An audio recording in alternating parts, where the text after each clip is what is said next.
14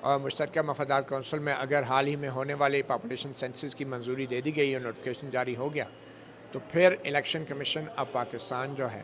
اس کو فوری طور پہ نئی حلقہ بندیوں کے لیے جو ہے ڈیلیمیٹیشن کے لیے کام شروع کرنا پڑے گا، اور 4 مہینے درکار ہوں گے، یعنی کہ 14 اگست کو اگر حکومت جاتی ہے یا 31 جولائی کو اگر یہ کونسل آف کامن انٹرسٹ جو ہے ڈیجیٹل سینسس کا رزلٹ منظوری دے دیتی ہے، اسے نوٹیفائی کرنے کا حکومت کو کہہ دیتی ہے، تو پھر اگست کے بعد 4 مہینے یعنی ستمبر، اکتوبر، نومبر، دسمبر، یعنی دسمبر تک 4 مہینے کے اندر اندر پھر الیکشن کمیشن کو پہلے ڈیلیمیٹیشن کرنی ہوگی نئے سرے سے پورے پاکستان کی، اور اس کے بعد 2 مہینے الیکشن کے شیڈول کے لیے چاہیے ہوں گے۔ یہ میں آپ کو بتا رہا ہوں الیکشن کمیشن کے جو ذرائع ہیں ہمارے ایم جے ٹی وی کے، ان کی طرف سے یہ کہا گیا ہے کہ اگر کونسل آف کامن انٹرسٹ کا اجلاس 31 جولائی سے پہلے آ جاتا ہے تو پھر اور اس کی منظوری ہو جاتی ہے تازہ ترین پاپولیشن سینسس کی، تو پھر یہ معاملہ آگے جائے گا۔ پھر تاریخ الیکشنز کی کیا ہوگی؟ تاریخ بھی الیکشن کی پھر یہی ہے کہ آئین کے مطابق جب یہ اگر کونسل آف کامن انٹرسٹ کی منظوری ہو جاتی ہے، نوٹیفیکیشن ہو جاتی ہے نئی مردم شماری کی، تو پھر دسمبر کے بعد جنوری میں الیکشن شیڈول الیکشن کمیشن جو ہے وہ از خود جاری کرے گا۔ یہ بات بھی واضح کی گئی ہے ذرائع کی طرف سے، الیکشن کمیشن کے ذرائع کی طرف سے، کہ جو کونسل آف کامن انٹرسٹ کا اجلاس ہے اگر شہباز شریف کی حکومت نہیں بلاتی تو پھر نگران حکومت کا آئینی طور پہ یہ اختیار نہیں ہے کہ وہ کونسل آف کامن انٹرسٹ کا اجلاس بلا کے اس میں کوئی نئے فیصلے کرے۔ ذرائع کا یہ کہنا ہے کہ الیکشن کمیشن جو ہی نگران حکومت وجود میں آئے گی تو نگران حکومت محض ایک رسمی حکومت ہوتی ہے، اس کے پاس رسمی اختیارات ہوتے ہیں، تمام اختیارات جو ہیں وہ الیکشن کمیشن کو منتقل ہو جاتے ہیں، تو یوں نگران حکومت کا کوئی اختیار نہیں ہے کہ وہ کونسل آف کامن انٹرسٹ کا اجلاس بلا کے اگلے 3 مہینوں کے اندر یعنی ستمبر، اکتوبر اور نومبر کے بیچ وہ یہ فیصلہ کرے کہ اب نئی حد بندیاں ہوں گی اور نیا پاپولیشن سینسس نوٹیفائی کرے۔ تو جو کچھ کرنا ہے موجودہ وزیر اعظم شہباز شریف کی حکومت نے کرنا ہے، اور بظاہر جو ہے وہ 31 جولائی سے پہلے اس کا فیصلہ ہونا ہے۔ تو یہ بڑی اہم ایک کلیئر پوزیشن ہے جو اب الیکشن کمیشن کے ذرائع لے رہے ہیں، اور وہ کہہ رہے ہیں کہ جو کونسل آف کامن انٹرسٹ کا اجلاس بلانا ہے وہ موجودہ حکومت بلا سکتی ہے، نگران حکومت نہیں بلا سکتی۔ پھر اس کے بعد جو ایک اور اہم نکتہ ہے 62(1)(f) کے تحت جو قانون بنا ہے، پارلیمنٹ نے منظور کیا ہے کہ جس میں تاحیات نااہلی کی جگہ نااہلی کی سزا 5 سال کر دی گئی ہے، تو اس کے حوالے سے الیکشن کمیشن کے جو ذرائع ہیں وہ یہ کہہ رہے ہیں کہ چونکہ اب یہ قانون بن گیا ہے تو تکنیکی اعتبار سے اگر سابق وزیر اعظم نواز شریف کی سزائیں وہ پاناما کیسز میں ختم ہو جاتی ہیں تو جو اقامہ کے اندر ان کی تاحیات نااہلی ہے وہ تاحیات نااہلی جو ہے پھر وہ غیر مؤثر ہو جائے گی، اور پارلیمنٹ کے نئے قانون کے مطابق اقامہ والے معاملے میں سابق وزیر اعظم نواز شریف کی جو نااہلی ہے وہ صرف 5 سال تصور ہوگی، اور یقینی طور پہ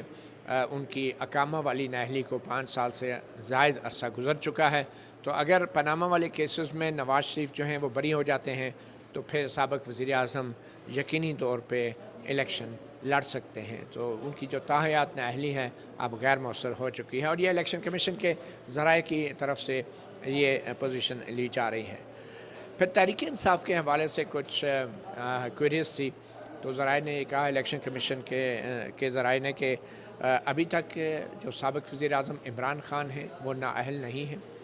اور تحریک انصاف جو ہے وہ ابھی بھی ریس میں ہے، وہ مقابلے میں ہے، اور جو تحریک انصاف کے چیئرمین ہیں ذرائع کے مطابق انہوں نے اپنے انتخابی نشان بلے کے لیے باقاعدہ اپلائی کر دیا ہے، اور پی ٹی آئی کو یہ سمبل دوسری سیاسی جماعتوں کی طرح جو ہے وہ جاری ضرور کیا جائے گا۔ پھر الیکٹرانک ووٹنگ مشین کے حوالے سے ذرائع کا الیکشن کمیشن کے ذرائع کا یہ کہنا تھا کہ وہ تو آؤٹ آف کویسچن ہو چکا ہے کیونکہ وہ قانون ہی ختم ہو گیا ہے، اور جب آر ٹی ایس کے حوالے سے معلومات لینے کی کوشش کی گئی تو کہا گیا کہ آر ٹی ایس کا نظام جو ہے وہ اس دفعہ بالکل الیکشن کے لیے ہم اس کو استعمال نہیں کریں گے، اور جو کہ یہ ہم اس کے علاوہ ہم اس بات کو یقینی بنائیں گے کہ جو پریزائڈنگ افسر ہیں وہ الیکٹرانکلی بھی اپنے جو پولنگ اسٹیشن کے نتائج ہیں وہ ریٹرننگ افسر کو بھیجیں گے، اس کا ریکارڈ بھی رکھیں گے، اور وہ الیکٹرانیکلی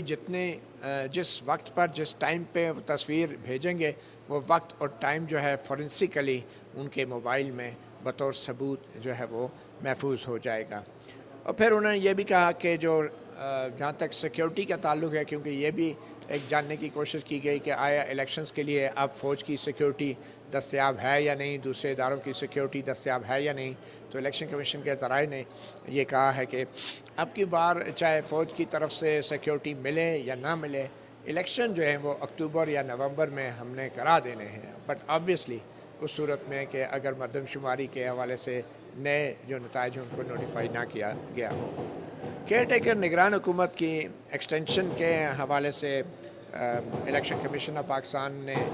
کے ذرائع نے یہ بھی واضح کیا ہے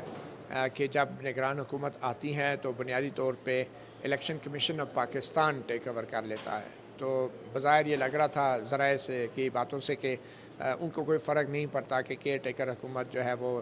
3 مہینے کے لیے ہے، کتنے مہینے کے لیے ہے، کیونکہ آئینی طور پہ الیکشن کمیشن آف پاکستان کی یہ ذمہ داری ہے کہ ملک میں صاف اور شفاف انتخابات کرائے آئین کے مطابق۔ تو اگر یہ پاپولیشن سینسز کے نتائج جو ہیں نوٹیفائی ہو جاتے ہیں ڈیجیٹل پاپولیشن سینسز کے، تو آبویسلی نگران حکومت بظاہر چلتی رہے گی۔ اور پھر صدارتی الیکشن کے حوالے سے بھی ذرائع کا یہ ایک انڈرسٹینڈنگ ہے کہ اب یہ معاملہ پرانا ہو گیا ہے اور صدارتی الیکشن کرانا ممکن نہیں ہوگا، اور جب تک نئی اسمبلی نہیں آ جاتی صدارتی الیکشن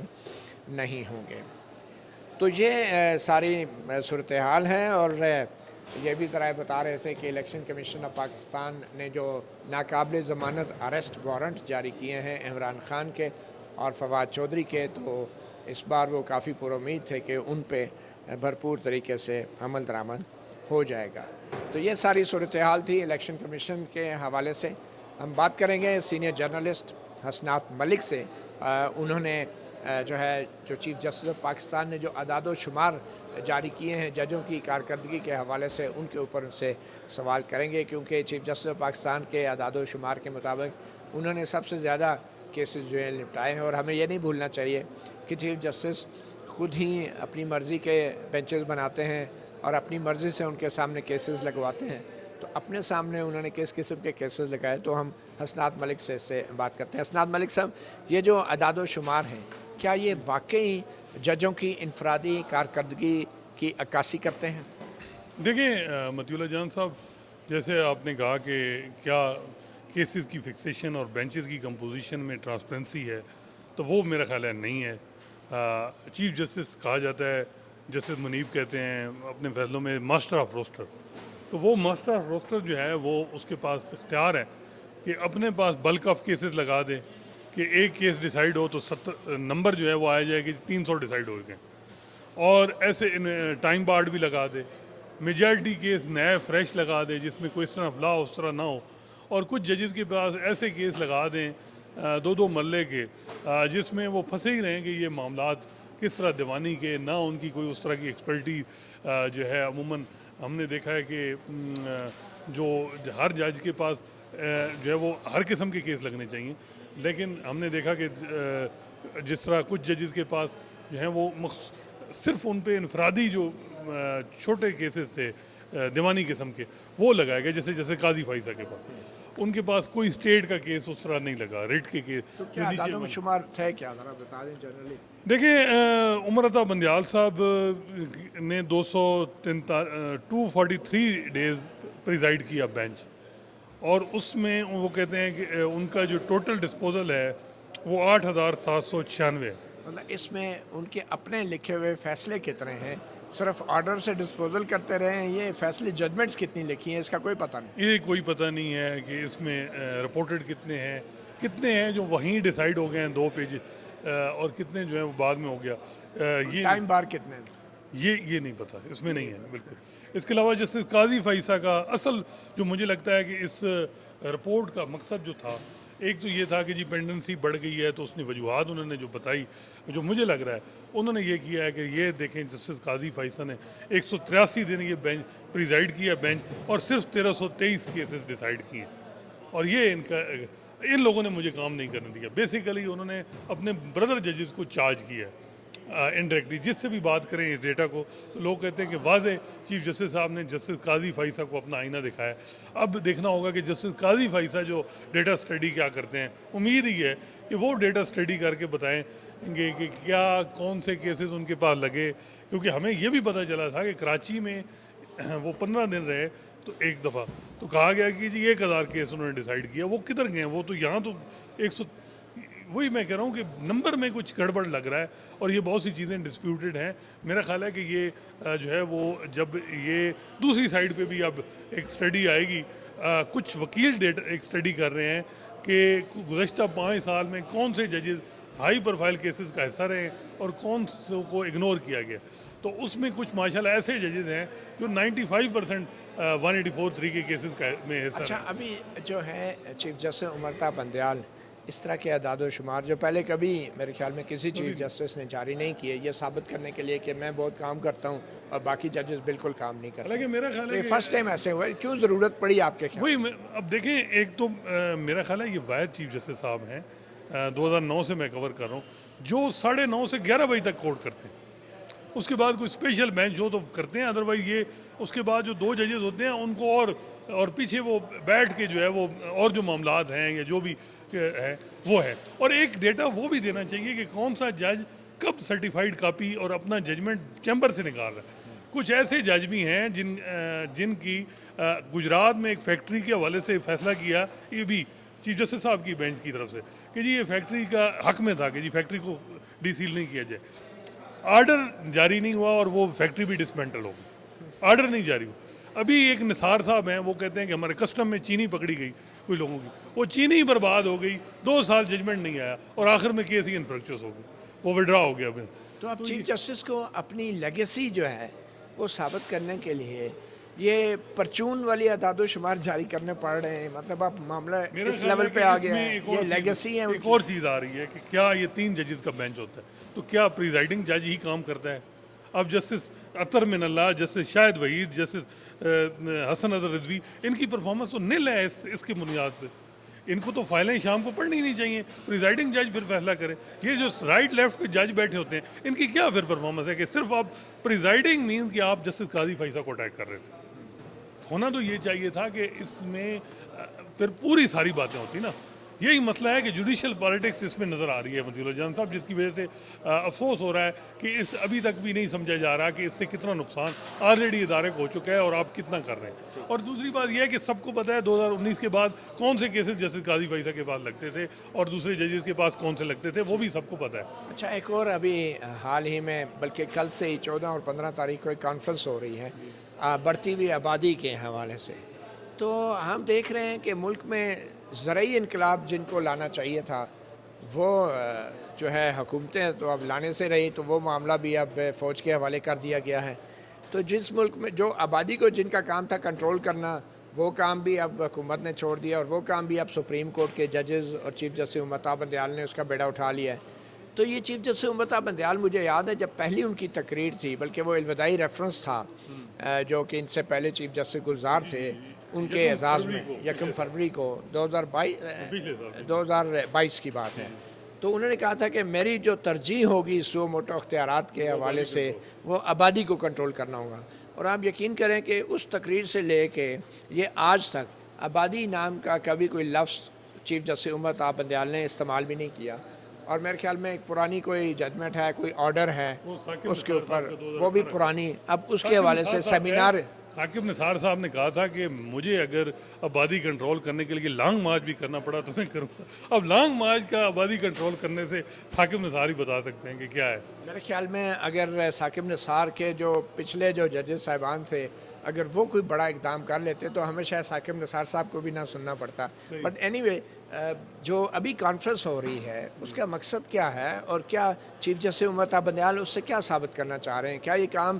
ججوں کا ہے؟ کیا ججوں کو فیصلوں میں نہیں بولنا چاہیے, نہ کہ سیمیناروں میں تقریریں کر کے وہ لوگوں کو کہے کہ بچے کام پیدا کرو؟ چیف جسٹس امرتا بندیال کا یہ کام ہے آپ کے خیال میں؟ دیکھیں, اب لوگ کہہ رہے ہیں کہ جی یہ لا اینڈ جسٹس کمیشن اور منسٹری آف ہیلتھ کرا رہی ہے, تو لا اینڈ جسٹس کمیشن کو پہلے کیوں نہیں کھالا؟ یہ تو چیف جسٹس صاحب کی خواہش تھی, ان کا ڈریم تھا کہ میں اور وہ اصل میں ریٹائرمنٹ قریب ہے، کیونکہ ان کے ٹینور میں اور بڑی ہیں معاملات پھنسے رہے ہیں، وہ رجیم چینج ہو گئی، پھر جوڈیشل پالیٹکس اتنی زیادہ گرم رہی ہے، ججز کی سیاست جس طرح ڈیٹا جاری ہو گیا، کبھی کوئی خط جاری ہو گیا، کبھی کیا ہو گیا، اب انہیں خیال آیا کہ جو اصل میری اگر تقریر جس کی بنیاد پہ میں فائنل تقریر کروں گا تو اس میں جو آبادی کے حوالے سے تو میرا کوئی اقدام نہیں ہے، تو اس وجہ سے یہ میرا خیال ہے کہ وہ ایک ہے کہ جی دیکھیں میں نے کانفرنس کرائی 2 دن کی، اور یہاں 2 دن کانفرنس میں میں نے آبادی کنٹرول کرنے کے یا جو بھی جس طرح کی چیزیں کی گئیں، لوگ کہتے ہیں جی یہ لنک اپ ہے، یہ بڑا امپورٹنٹ کیس ہے معاملہ ہے، لیکن میرا خیال ہے یہ ایگزیکٹو کا معاملہ ہے، ان کو دیکھنا چاہیے تھا۔ بہت شکریہ حسنات ملک۔ تو اب ہم یہ دیکھ رہے ہیں کہ چیف جسٹس عمر تا بندیال جنہوں نے سو موٹو اختیار کا استعمال کرتے ہوئے آبادی کے معاملات کے اوپر کوئی ججمنٹ دینی تھی، کوئی فیصلہ دینا تھا، اب وہ ایک سیمینار کے اوپر راضی ہو گئے ہیں، اور جاتے جاتے وہ اپنا وعدہ بھی پورا ان کا ہو جائے گا کہ میں نے بھی جو ہے آبادی کے کنٹرول کرنے میں کچھ اپنی کنٹریبیوشن کی ہیں۔ تو بہرحال ہمارے بدقسمتی سے جتنے بھی ججز صاحبان ہیں، کبھی ایک جج صاحب جو ہیں وہ ڈیم فنڈ اکٹھا کرنے چل پڑے تھے، ڈیم بنانے کے لیے نکل پڑے عوامی ایک تحریک میں، اور پھر اس کے بعد ایک ماڈل کوڈ کا پھر بھی کافی حد تک اب سمجھتے ہیں کہ چیف جسٹس کا ایتھیکلی یا مورلی وہ ان کے دائرہ کار میں آتا ہے کہ وہ امپروو کرے اپنے نظام کو، مگر پھر اب ہم دیکھ رہے ہیں کہ اب آبادی کنٹرول کرنے کے حوالے سے چیف جسٹس نے اپنا جو ایک آغاز میں وعدہ کیا تھا اب وہ پورا کرنے کے لیے ایک سیمینار منعقد کرا رہے ہیں۔ اب معلوم نہیں اس سیمینار سے آبادی کتنی کنٹرول ہوگی۔ مطیع اللہ جان، MJ TV سے اتنا ہی، اجازت دیجیے، اللہ حافظ۔